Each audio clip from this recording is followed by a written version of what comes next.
Good morning students. Today we are going to start a topic in the class 8 of chapter 5 data handling. The topic is circle graph or a pie graph. Now what is a circle graph? A graph in which all the information is given in a circle is called a circle graph. A circle graph is also called a pie graph. Means जो circle graph है उसी को हम pie graph बोलते हैं. यहाँ मैंने एक सर्कल ग्राफ बनाया हुआ है.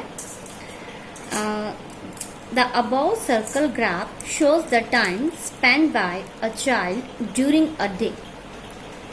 सी this is a circle graph. Here these are the sectors.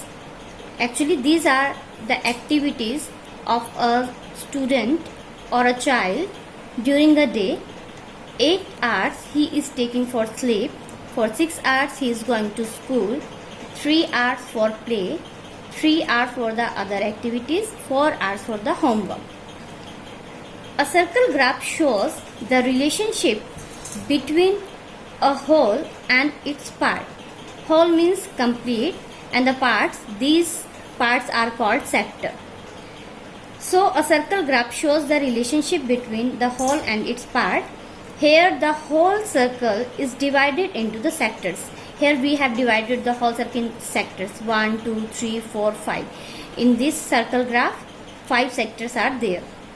The size of each sector is proportional to the information it represents. For example, in the above graph, the proportion of the sector for the hours spent in sleeping.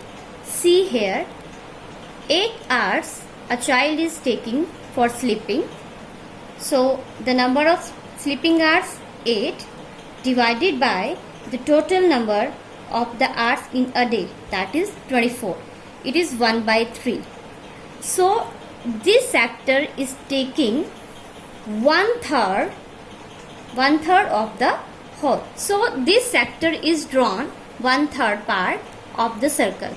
Similarly, the proportion of the sector for the hours spent in the school, which is equal to the number of the school hours divided by the total number of the hours in a day. 6 by 24, 1 by 4. So this sector is drawn 1/4 of the circle. Similarly, the size of the other sector can be found. When we add all the fractions, we will get as 1. Now drawing a pie chart means how we will draw a pie chart. I am taking one example. The favorite flavors of the ice cream for a student of a school is given in the percentage as follows. Flavors are chocolate, vanilla and the other flavors. And the percentage of the student preferring the flavor, for chocolate it is 50%, for vanilla 25% and for other flavors 25%. Now how do we draw a pie chart? For that, total angle at the center of a circle is 360. We know that for drawing a pie chart, we need the angles of the sector. The center angle of the sector will be a fraction of 360 degree. First, we will make a table to find the central angle of the sector. Here is a table. Chocolates, vanilla, other flavor. And the percentage of the students preferring the flavor, 50%, 25%, 25%. For that, first we will find the fractional part. 50% means 50 by 100, that is 1 by 2. 25%, 25 by 100, 1 by 4, same here. Now we are going to find the central angle of the sector. How we will find? Actually 1 by 2 part is occupied by the chocolate flavor. So we will find the central angle as a part of 360 degree. This is 1 by 2 of 360 degree, which is equal to 180 degree. Same, this is 1 by 4 of 360 degree, 90. Again 1 by 4 of 360 degree, 90. Now how to draw a pie chart? These are the steps. Draw a circle with any convenient radius. I have drawn here by taking any convenient radius. And mark a center O. This is center O and the radius OA. OA radius I have taken here. Second, angle of the sector for the chocolate is 180 degree. as we have done here. This is for chocolate. So we will draw an angle of 180 degree here, and this portion is for chocolate. Use protractor to draw angle AOB is equal to 180 degree. With the help of the protractor, we can draw an angle of 180 degree here, from 0 to 180 degree. Then step 3, continue making the remaining sector. How? 180 degree we have already drawn, then 90 degree. Then here we can draw an angle of 90 degree. Taking this as a line from 0 to here 90 degree. Second, that is for vanilla, and the remaining sector, that is automatically for the other flavors. Now the next question is, here the pie chart is already given and you have to give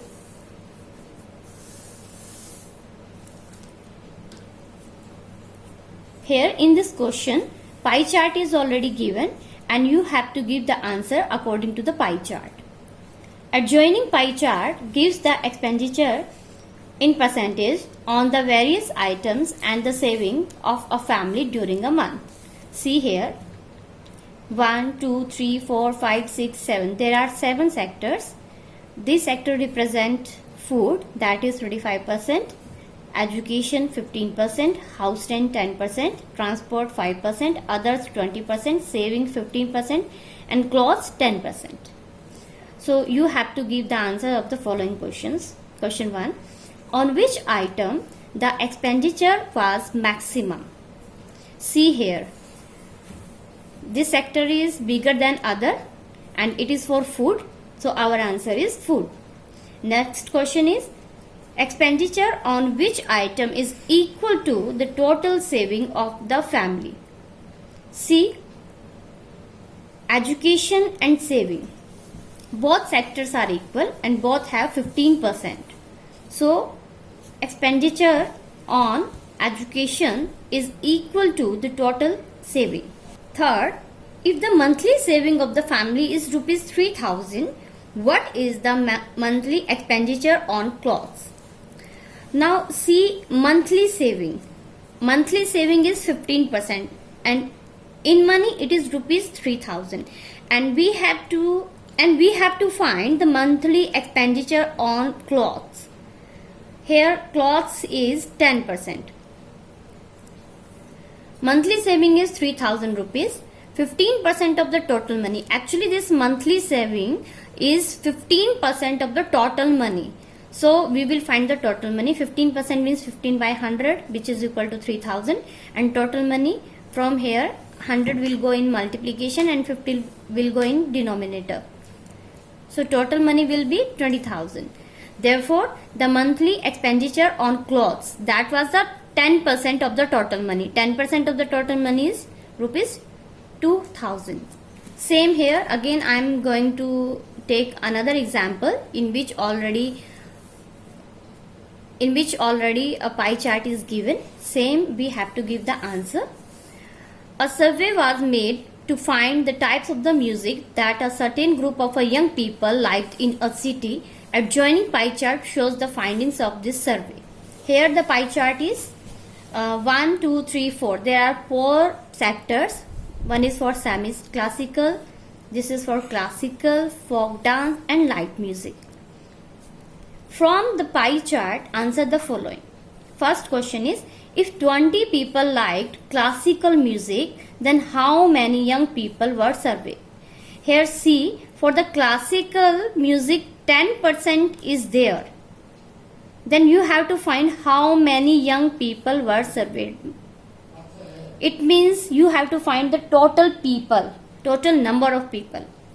Now the number of the people liked classical music is 20. 10% of the total number of the people survey is equal to 20, because 10% is the part of total number. So 10 by 100 of total number of the people is equal to 20, and in this way the total number of the people is 200. Next question is, Which type of the music is liked by the maximum number of the people? See here. The sector for the light music is bigger than the other because it is 40% and other are 20, 10 and 30. So it is bigger. So the light music is preferred by the most of the people. If a cassette company were to make 1000 CDs, then how many of each type would they make? Means अगर एक cassette company total 1000 series बनाती है तो आपको ये बताना है कि अलग अलग टाइप की कितनी सीरीज बनेंगी. Total number of series is 1000. The number of series of the semi classical music because it was 20%, so it would be 20% of 1000 total, so it would be 200 CDs. Similarly for the classical music it was 10%, so 100 CDs. For folk music it is 30% of 1000, so it is 300, and for the light music it is 40% of 1000, it is 400 CDs. If we add up 400, 300, 100 and 200, we will get 1000 CDs. Now one more example. The adjoining pie chart gives the marks scored in an examination by a student in English, Hindi, mathematics, science and social science. If the total marks obtained by a student were 540, then answer the following question. The pie chart is here. Actually in this question the central angles are given. In the previous questions we have seen only the percentage of the sectors were given, but in this question we have to give the answer on the basis of the central angle. For mathematics the central angle is 90 degree, for SST it is 65 degree, for science 80 degree, Hindi 70 degree and English 55 degree. In which subject did the student score 105 marks? Actually in this question marks are not given, only central angles are here. In this question what we will do, actually we know that the total marks obtained by a student is 540 in any subject, actually this time we don't know which subject. He has scored 105 and we know that the total angle at center, the total angle means complete angle is 360 degree. Then we will find the central angle and that will be matched from all these. The central angle for the subject in which he scored 105 marks. 105 divided by 540 into 360 degree. Because we are going to find the central angle, so 360 degree is in the multiplication. And after cutting we are getting 70 degree and 70 degree is for Hindi. So it means in Hindi he got 105 marks. How many more marks were obtained by the student in mathematics than Hindi? We know that in Hindi he got 105. So we will find the marks in mathematics. As the central angle for the mathematics was 90 degree and the total angle is 360 degree. So 90 degree by 360 into 540. After cutting we get 135. So marks scored in mathematics is 135 and the marks scored Hindi is 105. 30 marks more in mathematics than Hindi. Examine whether the sum of the marks obtained in social science and mathematics is more than in science and Hindi. Actually in this part we are going to add the central angle of SS and maths, that is 155, and the central angles sum of science and Hindi is 150 degree. So this is greater than 150 degree, means SST and mathematics marks is greater than the sum of science and Hindi marks. So yes, the sum of the marks obtained in SS and mathematics is more than that in the science and Hindi.